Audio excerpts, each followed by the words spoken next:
Уважаемые жители нашего города Щелкино, Ленинского района Республики Крым, хочу вам сказать, что живу я уже здесь 31 год, в этом городе, и все о нем почти знаю. Как нас 30 лет все обнадеживали о капитальном ремонте крыш, подъездов, дворов, дорог.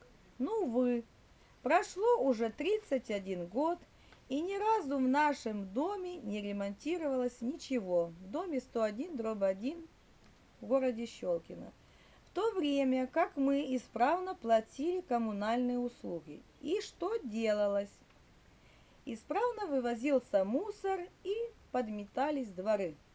Все остальное делалось за счет нас. Поэтому что нам обещает власть? Это только слова и ничего больше.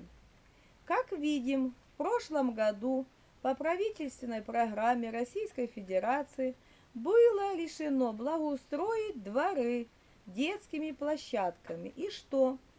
На дома 101/1, 102, 92 и 60 были завезены площадки и доставлены в город, которые должны были установить и взять на обслуживание городская власть. А в итоге их выдали инициативным группам жителей домов и повесили все расходы на установку и принятие в эксплуатацию на плечи самих жителей этих домов.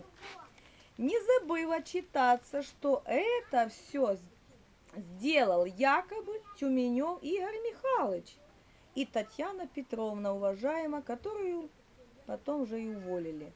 До сих пор на эти площадки не завезены даже песок, песочницы. Там тупо растет трава, и которую тоже ни ЖКХ, ни в исполкоме нету ответственных за эти работы. Трава растет, кусты не стригутся, подвалы не обрабатываются. На первых этажах домов полезли мыши, крысы, тараканы.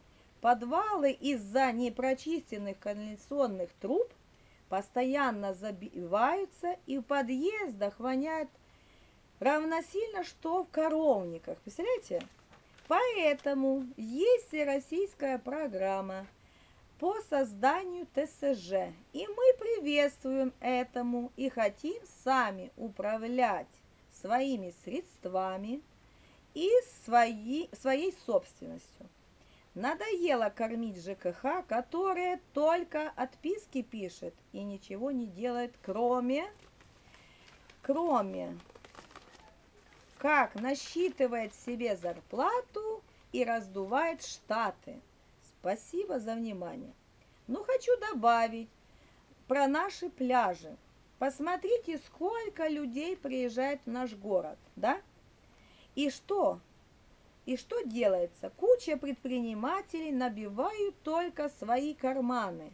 Цены на фрукты и овощи поднимаются. На пляже ни одного нормального туалета, где можно было бы, ну сами знаете что, да? А не в море. А заплатив тем самым за этот платный туалет, мы бы имели доход. И не было бы у нас инфекции, ротавирус называется, а была бы экологически чистая лечебная вода. Почему в других городах могут набережную привести в порядок, а в Щелкино нет? До каких пор очередной мэр города Щелкино Ленинского района Республики Крым будет отбирать у наших детей и внуков по садику и делать в нем свой бизнес во благо одного своего кармана? Побойтесь Бога и обернитесь лицом к людям, где и сами проживаете. Дорогой товарищ Калаберда Владимир Михайлович, верните детям детский сад. Спасибо за внимание.